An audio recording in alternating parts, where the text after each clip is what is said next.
Hey there, everybody. Today we are coming to you with Amelia. She's going to read Dewey, There's a Cat in the Library, and I hope you enjoy. This book is written by Vicki, Myron, and Bret Witter. Illustrations by Steve James.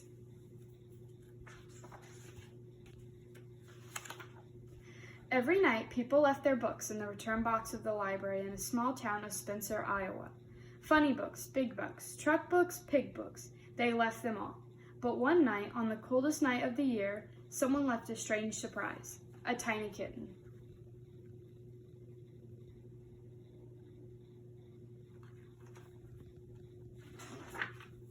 When Vicki the librarian found him the next morning, the kitten was cold and scared and very, very dirty. Vicki took one look and decided to give him a warm bath. The kitten went into the sink, brown and crying, but he came out orange and purring. "I'm going to keep you," said Vicki, who already loved him. "We'll name you Dewey. Read more books. You can live here and be our library cat."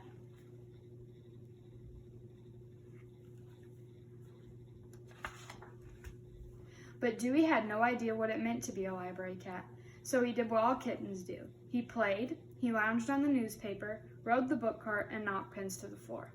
He goofed around with Marty Mouse, snooped in every open drawer, and always found at least one rubber band.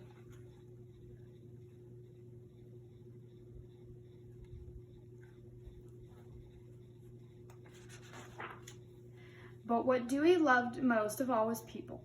Tall ones, round ones, quiet ones, loud ones, the little ones, however, surprised him, and not always in a good way. "Look, Nathan," said his mommy, "there's a cat in the library."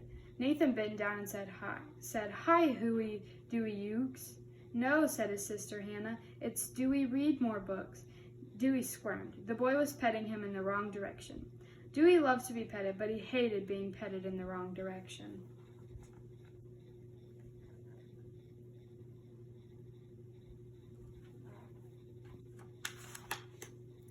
Dewey was licking his fur back into place when he heard a strange noise. "Wah!" Dewey's ears perked up. He looked around. "Wah!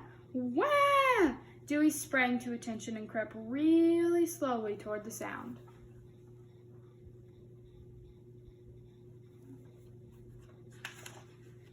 Surprise! The little people Dewey discovered came in tiny sizes too.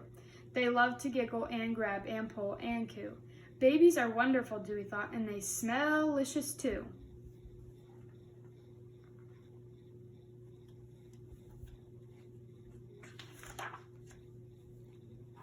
A few days later, Dewey went exploring and discovered in a secret room the most exciting thing he had ever seen: Children's Story Hour. "Wowsy whiskers, this looks fun," Dewey thought, as he pushed into the room with his nose. Someone shouted, "There's a cat in the library!" Dewey froze.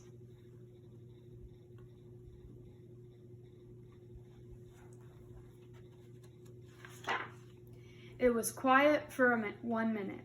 Then everything went wild.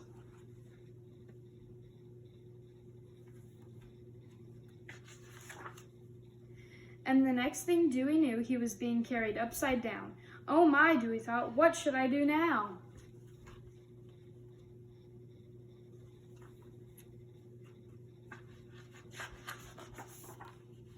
Late that night, Dewey talked to his friend Marty Mouse. "The library is a wonderful place," Dewey said, "but I'm tired of being pulled and poked and carried upside down. I'm not just a cat in a library, I'm a library cat. A library cat that helps people, I think. And I'm 92% convinced that that's the reason I'm around." Marty Mouse didn't say anything. "I'm going to do it," Dewey said. "I'm going to help people." And he felt so happy that he threw Marty Mouse into the air, kicked him with his back legs, and then slept on him like a pillow. The next morning, when the first people arrived, Dewey was waiting to greet them right by the front door.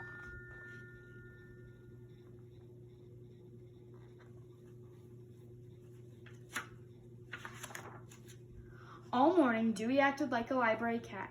He read with the mommies and grandmas, he helped the daddies work, he even shelved books with the library clerk. When he saw little Nathan, he turned in a circle and a half so the boy could pet his back from his head down to his tail. The right direction to pet a cat. "I'm glad we're friends, Dewey," Nathan said. Dewey smiled at that.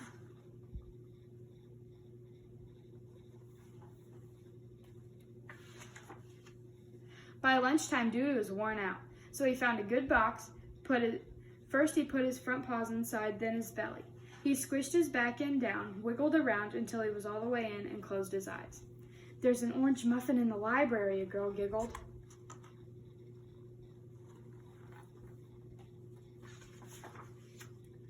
But just as Dewey was about to drift off into sweet kitten dreams, he heard a heavy sigh. His eyes popped open, and he saw a girl on the other side of the library. A sad little girl reading very quietly, all by herself.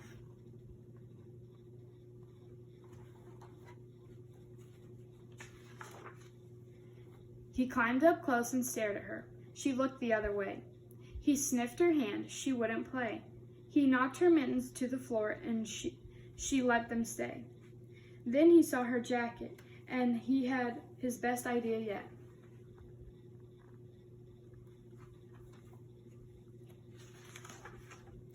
"Silly always works. I'll be a silly cat today." The girl stared at Dewey. "You look like a fuzzy hot dog in a purple bun," she said, and then she surprised him.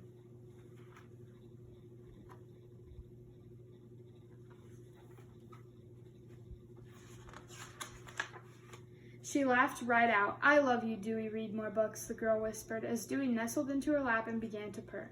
"This is it," Dewey thought. "I'm a real library cat, and it feels great." No, it felt better than great. It felt perfect.